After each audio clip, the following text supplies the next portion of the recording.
Üdvözlök mindenkit a Pitbox legújabb YouTube videójában. Túl vagyunk az osztrák verseny hétvégén, következik Silverstone, de nézzük is meg, hogy mi történt ezen az ausztriai verseny hétvégén, ugyanis van egy csomó minden, amiről beszélnünk kell, és nézzük meg, hogy mire számíthatunk majd Silverstone-ban, ugyanis egyáltalán nem biztos, hogy marad ez az erősorrend. Lights out, and away we go. Welcome to Pitbox. Túl vagyunk ugye Spielbergen, az osztrák nagydíj verseny hétvégéjén, és ugye a hőfok, a meleg igazán kikezdte a csapatokat és a versenyzőket egyaránt, így is számíthatunk egy igazán kaotikus futamra, hogy biztos, hogy nem az fog történni, amit a papíron látunk, ugyanis a meleg kikezdheti ugye a versenycsapatokat is, az alkatrészek is hamarabb megadhatják magukat, és ugye itt jön be az, hogy ez a pálya ugye 700 méteren a tengerszint felett van, úgyhogy nem egy Mexikó. Ugye itt is észlelhetőek olyan változások, amikkel nem feltétlenül találkozunk egy normál versenypályán. Na de szerintem kezdjük is a hétvége legnagyobb kérdésével, ugye George Russell idén a második futamgyőzelmét sikerült megszereznie az ausztrál verseny hétvégét követően.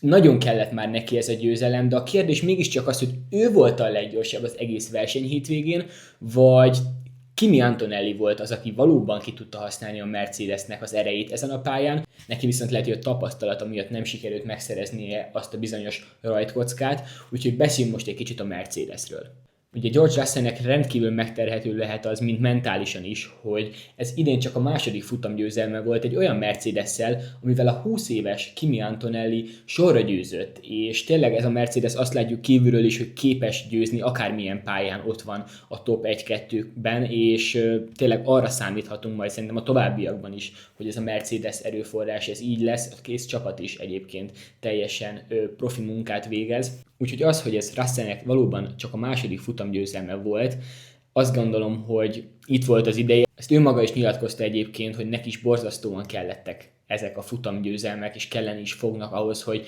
behozza a hátrányát Kimi Antonellivel. Ezt mindenképpen írjátok meg majd kommentből, hogy szerintetek felveheti-e még a harcot George Russell Kimi Antonellivel a bajnoki címért. Most azt látjuk egyébként, és egyébként mondtam is a múltkori adásban, hogy most jönnek azok a pályák, amik Russellnek egyébként kedveznek, ezek az európai pályák. Meglátjuk, hogy fog alakulni a kettejük csatája. Na de térjünk is vissza George Russellre, ugye hogy is szerezte meg ezt a pole pozíciót, tehát egy igen kérdéses pole pozíciót sikerült megszereznie, ugyanis egy olyan kört sikerült összeraknia, amin ő egy sárga zászlón, sárga szektoron halad keresztül, sárga zászlós szektoron halad keresztül, de még így is sikerült megszereznie azt a pole pozíciót, amivel gyorsabb volt Leclercnél és Hamiltonnál is, míg a csapattársa Kimi Antonelli elvette a kört, ezért is sikerült csak a 4. helyre pozícionálnia magát, viszont Russell összerakta ezt a kört, és aztán ugye a versenyirányítás elfogadta azt, hiszen körülbelül egy 1-2 km/órás sebességet lassított, vissza is váltott, ugye egy kanyar előtt volt ez a baleset, tehát mindenképpen lassítania kell, és neki jól is jött ki ez a lassítás, hiszen az energia rásegítéssel az utolsó egyenesben sokkal nagyobb energiát tudott ráadni a kocsira, és így sikerült megszerezni azt a bizonyos pole pozíciót. Hát nyilván mindenkinek megvan erről a véleménye, én is azt az oldalt pártolom egyébként, hogy szigorúbb szabályok kellenek. Ugye versenyen, hogyha egy hasonló dolog történik, egyből piros zászló vagy safety car van, nem biztos, hogy lengetik még ott azt a sárga zászlót. Hát nyilván egy időmérős helyzet az teljesen más, viszont azt gondolom, hogy ilyen helyzetben mindenképpen egy szigorúbb elbírálásnak kéne, hogy történjen, és akár egy dupla sárga vagy egyből egy piros zászló sem lett volna hatalmas gond. Na de térjünk is vissza a versenyre, aminek a vége egyébként brutálisan szoros volt, ugyanis az első 3 helyezetet csak néhány másodperc választotta el, úgyhogy hogyha kicsit tovább tart a futam, abszolút egy kiélezett harcot láthattunk volna egyből 3 versenyző között is. Remélem, hogy majd hasonló csatákat fogunk látni a következő versenypályákon is. Ezeken az igazi európai versenypályákon van az szerintem, hogy tényleg ki tudjuk használni, vagy az a csapatok ki tudják használni az autójukat, a lehetőségeket.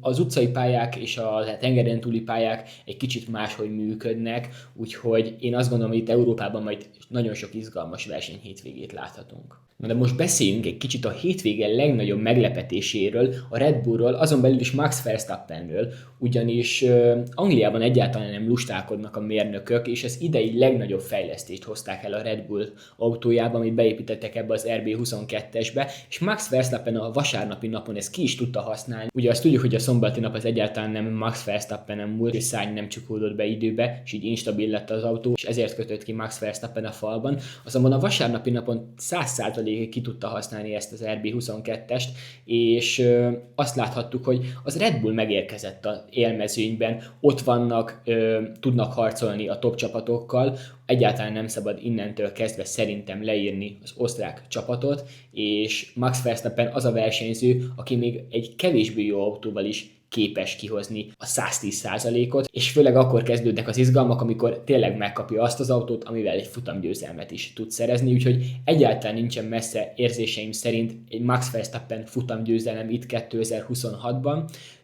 Vannak ugye ezek a pletykák, amik szerint Verstappen akár az idény végével otthagyhatja a Red Bullt. Hát, hogyha ilyen teljesítményt tud adni a Red Bull Max Verstappennek, akkor azt gondolom, hogy ezt a gondolatfelhőt el is rakhatjuk, és Max Verstappen szívesen fog maradni majd az osztrák csapatnál. Viszont ugye amíg a Red Bull ünnepel, addig a Ferrarinál egyáltalán nem ezt láthattuk, egy kis hanyatlás következett be a barcelonai verseny hétvége után. Mindkettő versenyző nagyon panaszkodott az autókra. Ugye úgy is indultunk neki ennek az egész verseny hétvégének, hogy majd megérkezik a Ferrarinak az új motorja, és milyen jó lesz, de ezt egyből egyébként a csapat is, a mérnökök is, meg a versenyzők is egyből azt nyilatkozták, hogy nem szabad ettől a fejlesztéstől hatalmas dolgokat várni, max néhány lóerővel lesz erősebb az a motor. Nem igazán láttunk előrehaladást így az olasz istállótól, mindkettő versenyző szenvedett, főleg egyébként a kerékkopás volt az, amivel nagyon-nagyon hátrányból voltak a többi csapathoz képest, és így egy ilyen 30-40 fokos hőmérsékletnél a kerékkopás az, amire nagyon figyelni kell majd a csapatoknál is. Hát ez most az olasz istállónál egyáltalán nem jött be, Hamilton csak az 5., Leclerc pedig csak a 8. helyen tudta behozni a Ferrarit. Nagyon össze kell szedniük magukat Silverstone-ra, Hamiltonnak ugye hazai futama lesz, valamit nagyon ki kell majd találni erre a mérnököknek, és kíváncsian várok, hogy tudnak-e fejlődni. Motorilag egyébként szerintem ott vannak, most valahol máshogy csúszott el a történet. Az, aki viszont szerintem teljesen reálisan látja a történetet, az Norris és Piastri. Ők ugye már a szezon elején kinyilatkoztatták, és azóta is tartják ezt az álláspontot, hogy körülbelül egy 3-4 hónapos lemaradásban vannak a Mercedeshez képest, és nagyjából ezt is láthatjuk. Nem vagyok benne biztos, hogy a McLaren az a csapat idén, aki harcba szállhat bármilyen győzelemért is, jelenleg még ezt gondolom, aztán kíváncsi vagyok, hogy ők is milyen fejlesztésekkel érkeznek így lassan a szezon második felére, hiszen már arra kell összpontosítaniuk a csapatoknak.